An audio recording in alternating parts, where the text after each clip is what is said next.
Okay, this is the HESI A2 entrance exam practice test 1, anatomy and physiology. Let's get into it.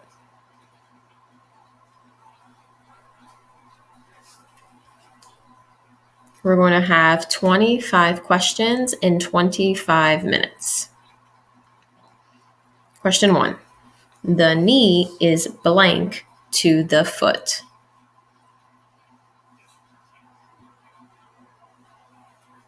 I'm going to give you guys a few seconds here, and then I'm going to show you the correct answer and the answer explanation. The correct answer is C.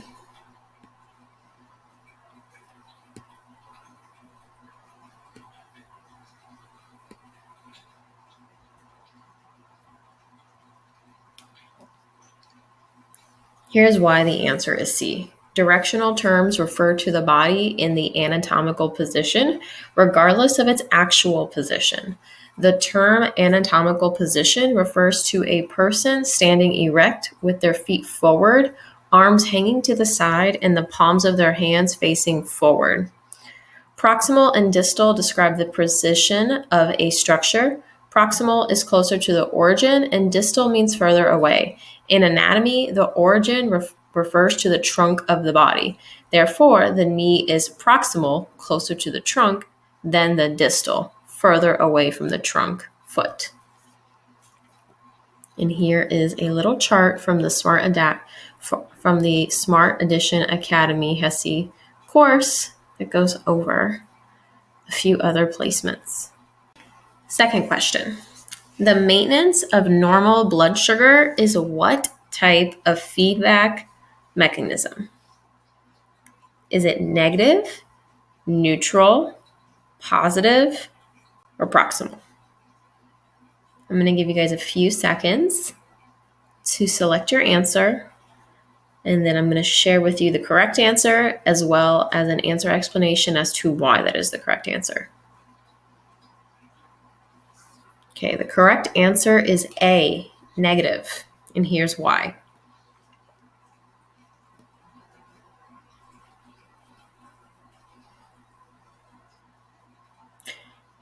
Homostasis is the existence and maintenance of a relatively constant environment within the body. Each cell of the body is surrounded by a small amount of fluid, and the normal functions of each cell depend on the maintenance of its fluid environment with a narrow range of conditions, including temperature, volume, and chemical content. These conditions are known as variables.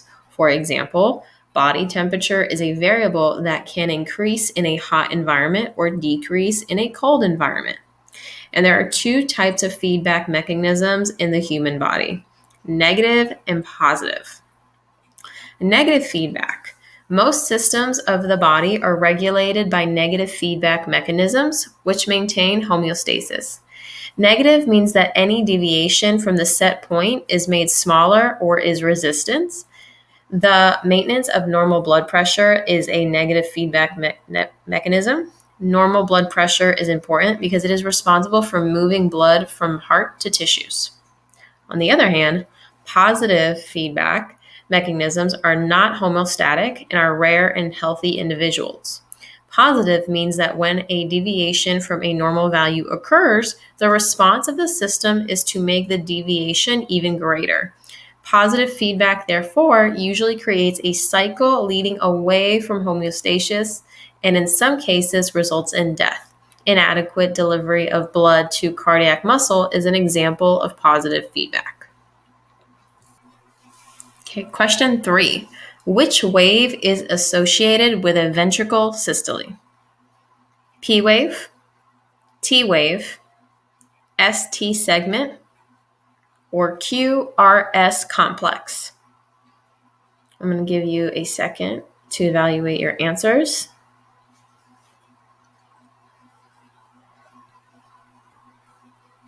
Okay, the correct answer here is D, QRS complex.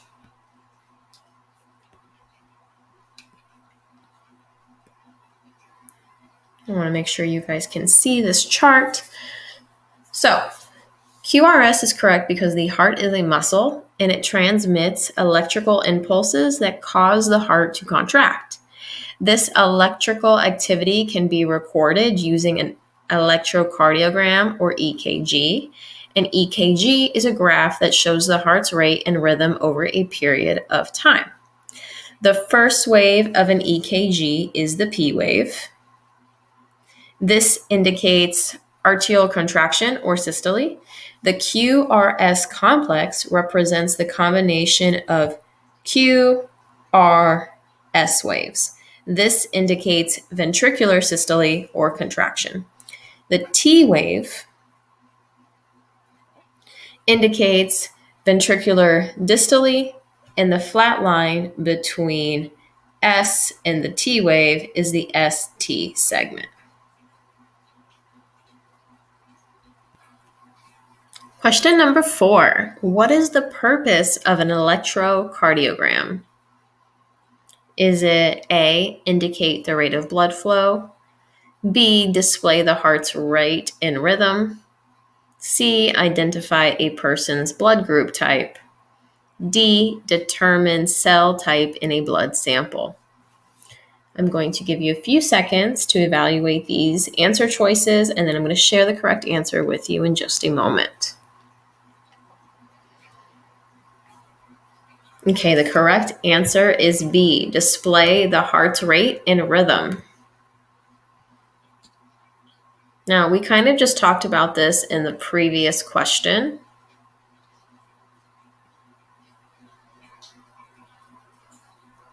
We talked about how the heart is a muscle and it transmits electrical impulses that cause the heart to contract.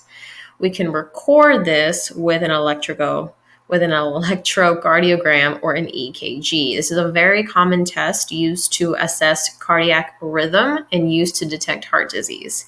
An EKG is a graph that shows the heart's rate and rhythm over a period of time.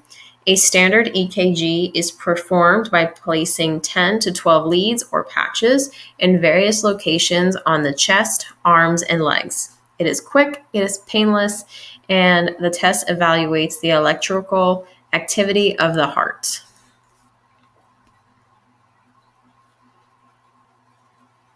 Okay, here is question 5. Now, before we go over question 5, I do kind of want to make an example out of this question. So if you haven't already signed up for the HESI study bootcamp, there's going to be a link in the description below. This is a do it at your own pace free study course, essentially, that goes over everything that you need to know for the HESI exam.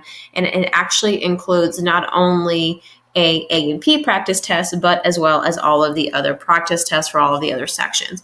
Now, one of the things that you will see in the HESI bootcamp is we have an entire section dedicated to the A&P section. We tell you everything that you need to know to study for A&P. And one of the most important tips that we give you in that bootcamp is to know more than anything, not just what things are called. For example, what is the different valves in the heart. What's important to know is how the heart and the cardiovascular system as a whole, how does it function? How does this part work with this part, and what happens if it doesn't happen? It's really important to have a really solid functional understanding of all of the various systems in A&P. So I wanted to point that out and share that with you, because this is exactly a very realistic question that you would see on the HESI entrance exam, and you would not be able to answer this question correctly just by knowing anatomy. You would only be able to answer this question correctly if you have a functional understanding of what is actually going on in the heart, why all of it matters, and how each little part and component works together to make it happen to have a functional health. So this is a question from the respiratory system. It says, which statement is true regarding gas concentration of blood leaving the left side of the heart? Is it A, oxygen levels are high? Is it B, carbon dioxide levels are high? C, oxygen and carbon dioxide levels are low? Or is it oxygen and carbon dioxide levels are high? Which one of these statements is true? I'm going to give you a few seconds to think about that. And then I'm going to share with you which answer is correct, and then we're going to talk about why. Okay. The correct answer is A, oxygen levels are high. So this question is kind of tricky because you need to not only know what's happening when the blood is leaving the left side of the heart, you need to know what is specifically happening also with the gases, right? So you need to know what's happening with oxygen, and you need to know what's happening with carbon dioxide. So I'm going to scroll this down to make sure that you can see my screen here. Okay, here is another question from the respiratory system. Oxygen-rich blood is blood that has a very low pH level, flows into systemic circulation, leaves from the right side of the heart, or contains a high concentration of carbon dioxide. I'm going to give you a few seconds here to think about the answers and make your selection. And this goes hand in hand with the prior question. So the correct answer is B, it flows into systemic circulation. Let's talk about this.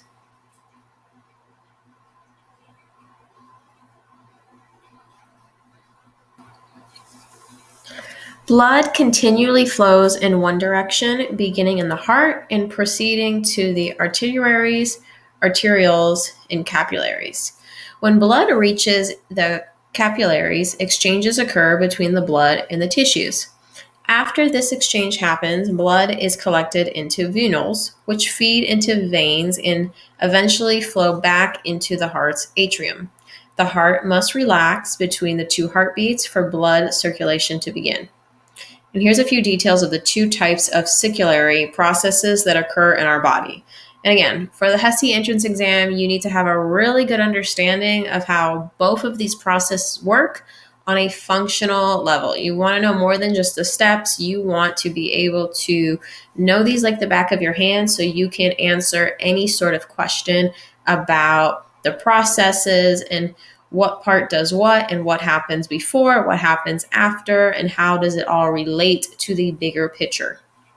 So I'm going to scroll this down so that you can see all the steps.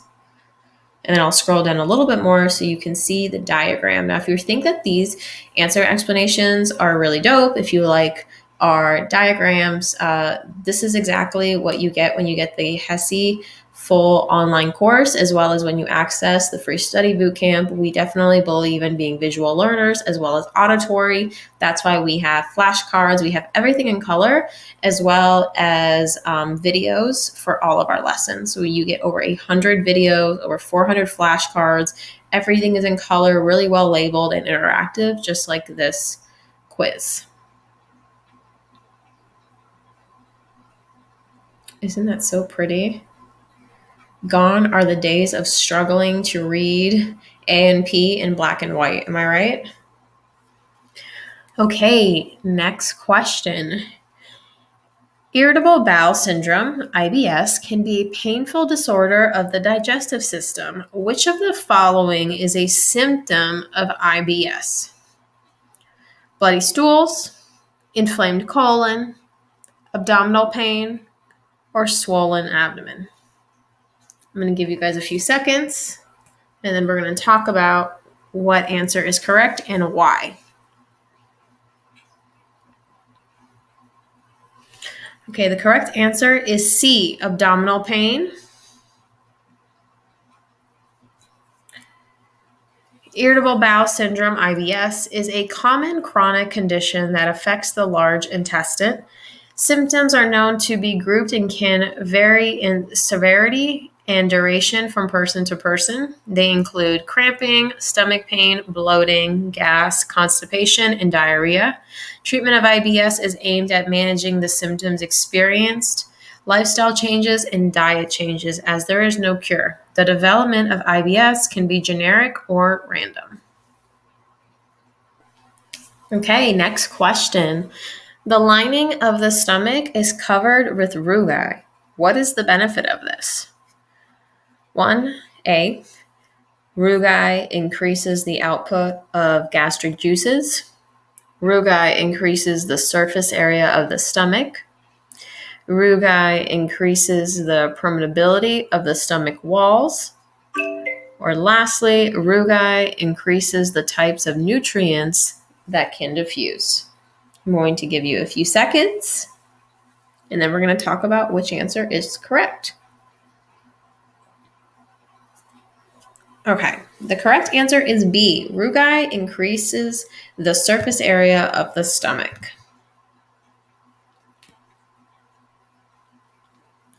So simply said, rugae in the stomach are identified as wrinkles or gastric folds located in the inner layer of the stomach. The rugae allow the stomach to stretch when full and help grab the food and move it during digestion. The rugae have a longitudinal direction and increase the surface area of the stomach interior. Okay, question 9. This is a question on the reproductive system. Sperm is combined with other components to form semen. These other components are formed mainly in the blank. Answer choices are A, penis, B, glans penis, C, male accessory glands, or D, female accessory glands.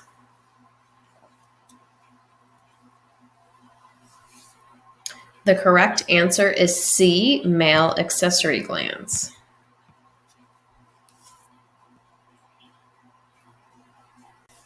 This is another question on the reproductive system. The question says the vulva is comprised of all of the following except the blank. A, cervix, B, clitoris, C, labia majora, D, vaginal opening.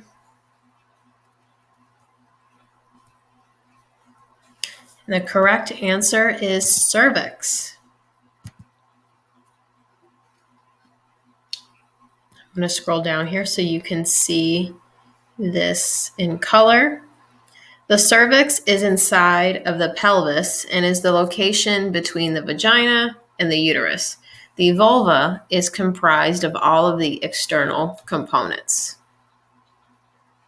I'm going to scroll this down here for you.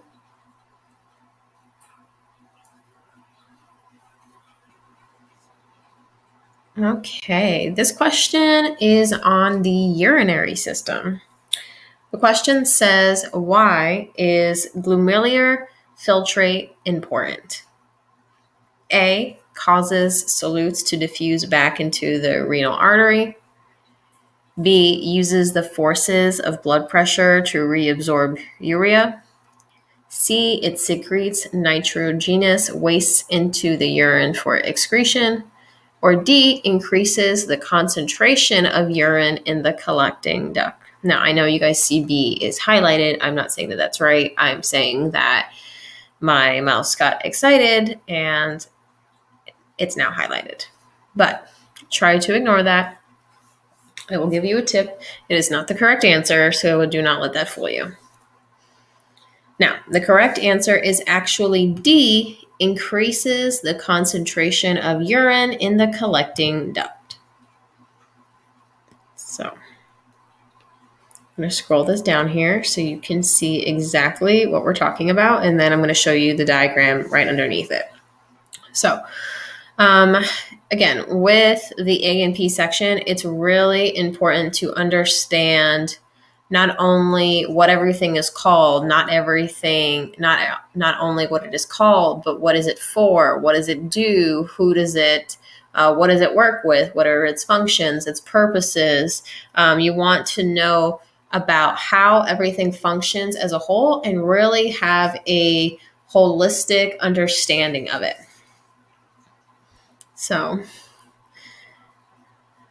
these are the 3 key steps to understand urine formation. This question in particular asked about question 1, which is the glomerular filtration.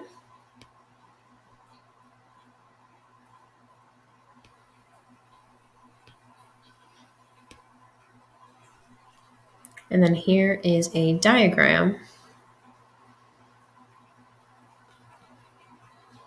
Question number 12 is also about the urinary system. The question says, roughly how many liters of blood flow through the kidneys each day?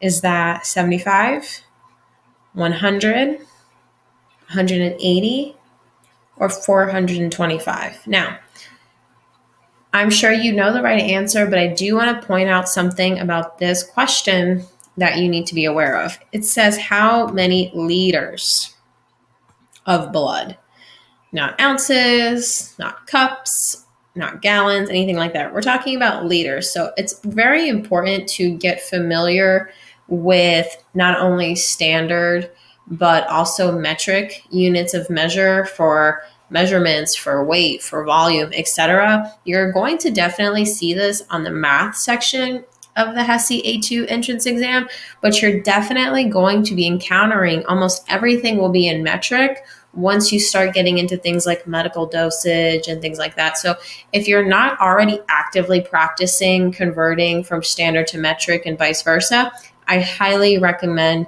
that you add that into your studying and just get very comfortable with it, because it is something that you will see a lot. So the correct answer is actually C, 180 liters of blood flow through the kidneys each and every day, which is pretty amazing. Roughly 180 liters of blood leave the renal artery on a daily basis, enter the glomerular in the nephrons, and proceed through the renal tubules. The byproduct of this fluid, which is urine, empties into the bladder for storage. Okay, this next question, and we're about halfway there, is from the skeletal system. So the question is, bones are primarily made of blank. Is it chloride, magnesium, sodium, or phosphorus?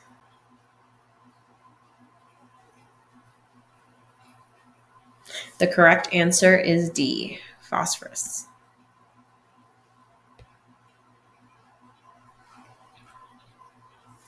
Although bone structure is a hard structure, it can grow. This is especially important in childhood. Ossification is the process of bone formation that occurs first during the embryonic development. This process transforms soft and flexible cartilage to hard bone.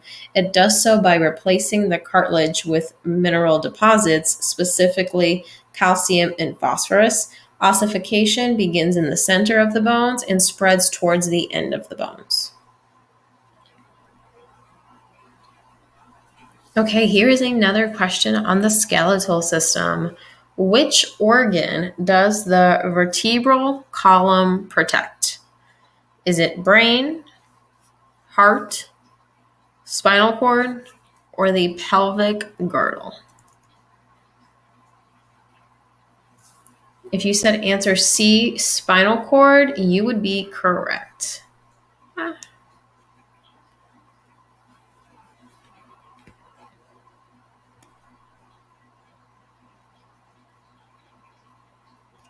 So you really need to have a good understanding of the anatomy of the skeletal system to be able to answer this. So it's really important to know how the skeletal system is divided. It's divided by the axial skeleton and the appendicular skeleton. And then it's really important to understand of those two divisions, what do they consist of? So for example, the axial skeleton consists of the skull, the sternum, the vertebral column, and the rib cage. The appendicular skeleton, on the other hand, is mostly comprised of bones from the upper and lower extremities and the associated girdles that connect the extremities to the vertebral column.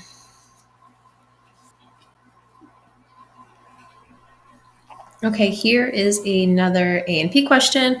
This time we're going to be quizzing you on your understanding of the muscular system. So the question says, what does actin attach to? Is it A, Z-line, B, I-band, C, M-line, or D, A-band?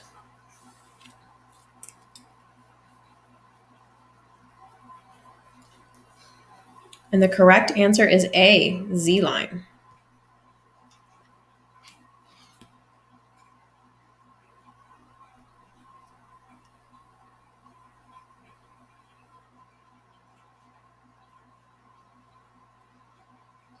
Going to hover over this for a second so you can read the answer rationale. Feel free to pause the video so you can see everything, and then I'm going to scroll down and show you the pictorial diagram here. And I'm going to zoom in so you can see very well.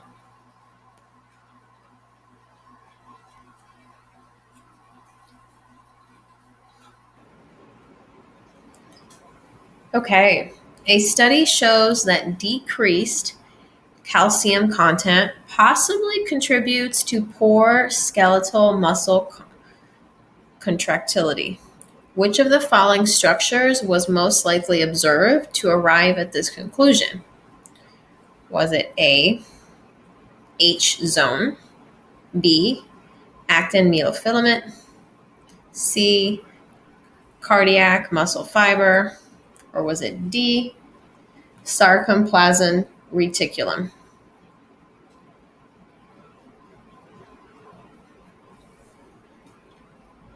If you said D, that would be correct. What substance is required to drive the slide filament process? Is it A, ATP? Is it B, hormone? Is it C, potassium? Or D, water?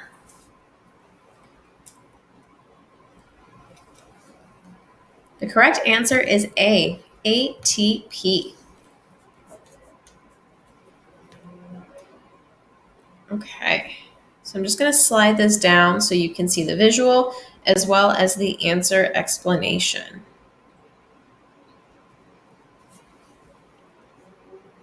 Okay, and just very briefly here, I'm going to zoom in on the picture and then I'm going to go back to the answer explanation, okay? Here's the picture.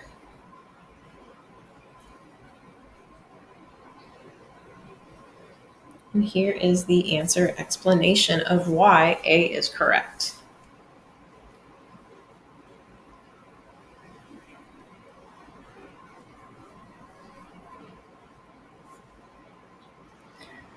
Okay.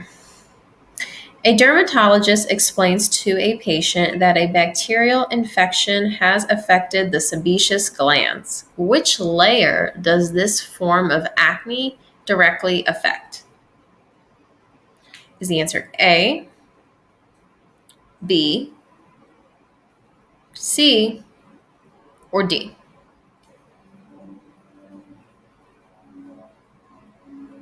Okay, the correct answer is actually C.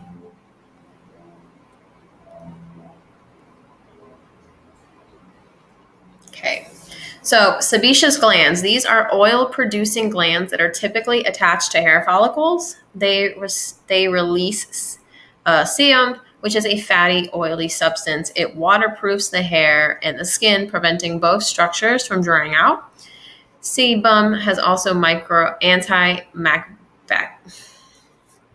Let's start that whole thing over again. Sebum also has antimicrobial properties which help the skin fight off infections.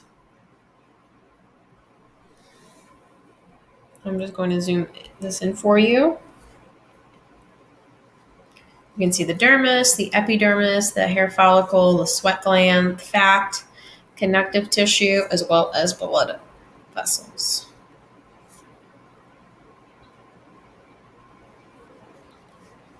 During basal cell carcinoma, the epidermal cells in the stratum basale blank. Do they invade the dermis, form a waterproof layer, undergo mitosis normally, or do they fill with a large amount of keratin?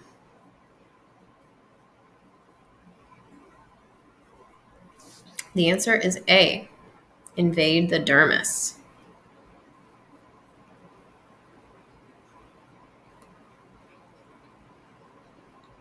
I'm going to scroll this down so you can see all of this.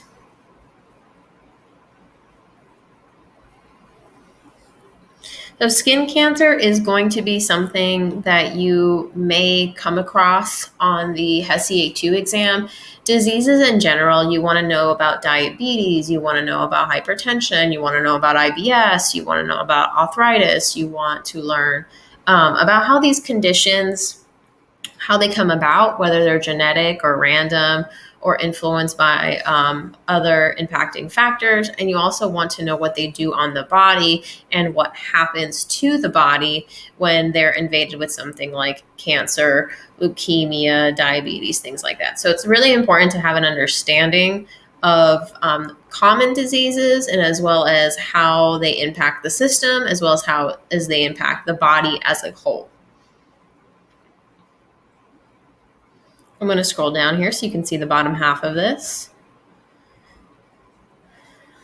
The 3 types of skin cancer, as well as this chart. Now again, our HESI online course, it has over 50 lessons. It has over 100 videos. It has hundreds of colorful diagrams just like this, interactive questions. You can actually check out our online HESI course in the links below, as well as our free HESI practice test and our free HESI study bootcamp. Okay, so let's move on to the nervous system.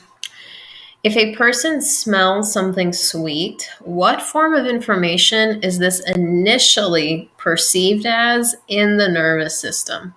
Is it A, cognitive, B, integrative, C, motor, or D, sensory?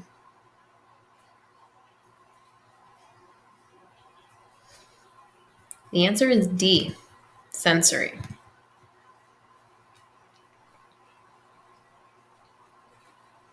Okay, so a sensory nerve is a nerve that carries sensory signals from the external environment to the brain to the central nervous system. It is also an afferent nerve along dendrites of sensory neurons, which sends sensory information towards the central nervous system. This information is what is sensed using the 5 senses from external environment, which includes sight, sound, smell, taste, and touch.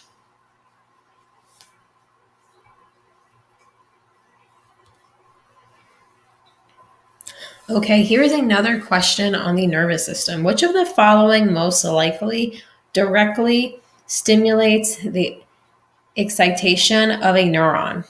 Is it A, an astrocyte, B, a muscle fiber, C, mammalian sheath, or D, neurotransmitter?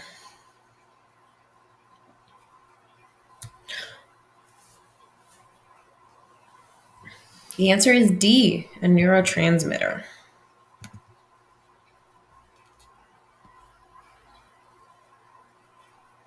Okay, so there's a lot of information here to review. So I'm going to show you the text of the answer explanation, and then I'm going to shimmy down and show you the visual.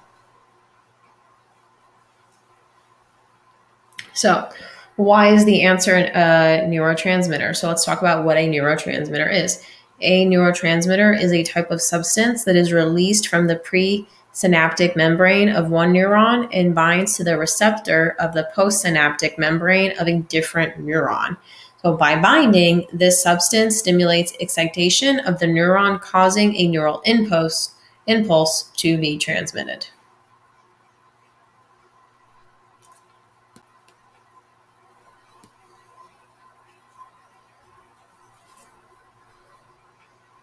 And let's take a look at this chart here before moving on to the next question. And here are the little neurotransmitters in action right here.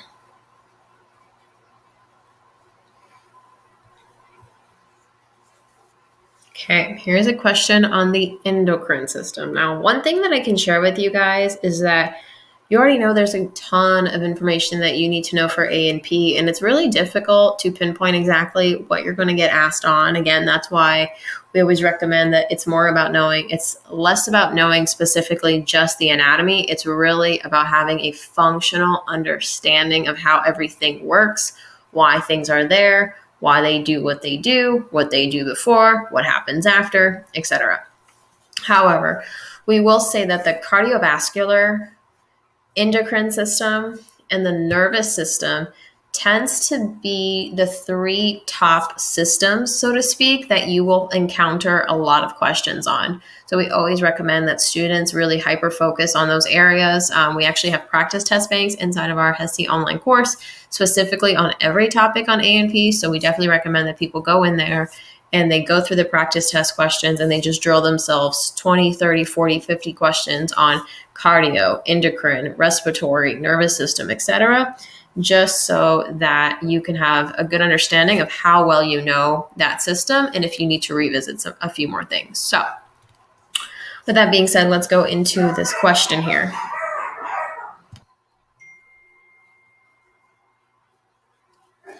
What disease results when the pancreas cannot uptake the glucose in the bloodstream properly?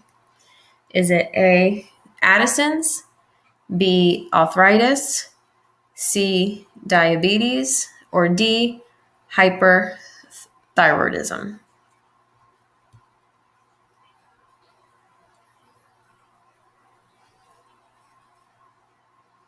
Okay, the answer is C, diabetes.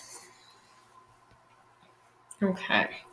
So again, it's really important to have a good understanding of A&P, each system, and as well as the popular diseases. I think I said this a little bit earlier in this video, knowing things like diabetes, hypertension, knowing things like IBS and what aging does to the body, different types of skin cancer, etc. You will be expected to have a decent understanding of a lot of common diseases. So you should know the difference between type 1 diabetes and type 2 diabetes. You should also be familiar with what happens if you have an overactive thyroid, if you have arthritis, Addison's disease, things like that. Okay, here's another question on the endocrine system. In stressful situations, acetylcholine is produced. Which intercellular chemical signal is responsible for this action? Is it A, autocrine, B, neuromodulator, C, paracrine, or D, pheromone?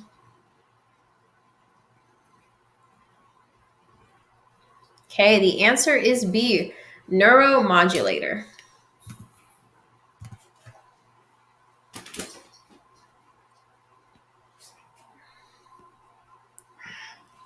Okay. This is a mouthful here, but this is the correct answer explanation. So we have chemical signals or ligands are molecules released from one location that move to another location to produce a response. Intracellular chemical signals are produced in one part of a cell, such as a cell membrane, and travel to another part of the same cell and bind to receptors, either in the cytoplasm or in the nucleus. Intercellular chemical signals are released from one cell, are carried in the intercellular fluid, and bind to receptors that are found in other cells, but usually not in all cells of the body. Intercellular chemical signals can be placed into functional categories on the basis of the tissues of which they are secreted and the tissues they regulated. So you can see here we have autocrine, paracrine, neuromodulators and neurotransmitters, and pheromones. So specifically, this is why the answer is correct. These chemical signals are secreted by nerve cells and aid the nervous system. Okay. The B cells label invaders for later destruction by blank. Is the answer antibodies, macrophages, proteins, or T cells?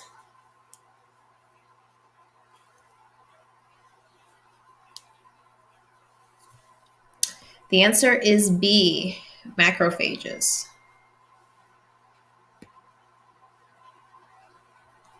Okay, so let's talk about this a little bit. The body initiates a battle as soon as a pathogen or a foreign body enters. The two types of lymphocytes, B cells and T cells, are white blood cells that target the pathogen. Macrophages, another type of white blood cell, enjoy the invasion. Killer T cells attack and kill infected cells, and B cells label invaders for later destructions by macrophages. Helper T cells activate killer T cells and B cells. Macrophages consume the pathogens in infected cells in a process known as phagocysis.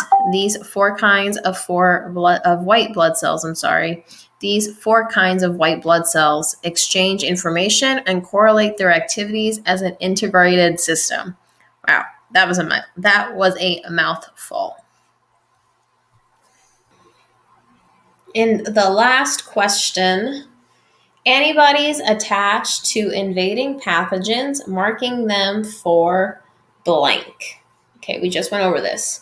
Is it for destruction, penetration, reproduction, or transformation? The correct answer is A, destruction.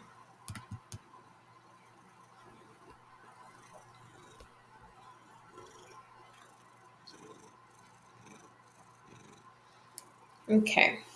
So an antibody is a type of protein produced by a body's immune system when it detects harmful substances, such as antigens. Each antibody is designed for one specific antigen. There are many different antibodies found in the body, and each one is unique and protects the body against the specific antigen that it detects at any given time. The main reason for the binding of an antibody to a specific antigen is to help destroy it. Some antibodies can destroy the antigens directly, or others make it easier for the white blood cells to destroy the antigen. That's kind of what we were talking about in the last question. The body is full of many types of antibodies by way of natural or passive immunity, and if there are no antibodies for a specific antigen, the more likely you are to develop an illness.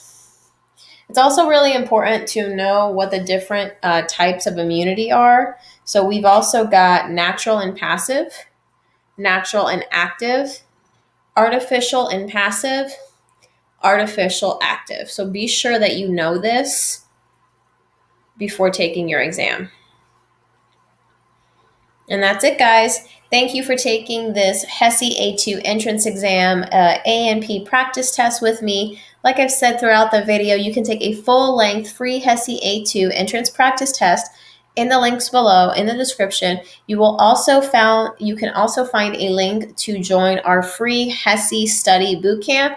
The bootcamp essentially includes a 30-plus page study schedule and planner, tons of helpful free guided tutorials and tutoring for various subjects of the test, as well as a breakdown of everything you need to know for every part of the HESI exam. So before you start studying, before you start getting overwhelmed, we definitely recommend this as a first step. So if you have to take the HESI, check out the links in the description below. Join the study bootcamp. It is 100% free. Do it at your own pace. I think that you're going to find it tremendously helpful, and we hope to see you in the next video. If this was helpful, please give us a like and a subscribe, and you'll be notified when we produce more HESI content just like this. Thank you.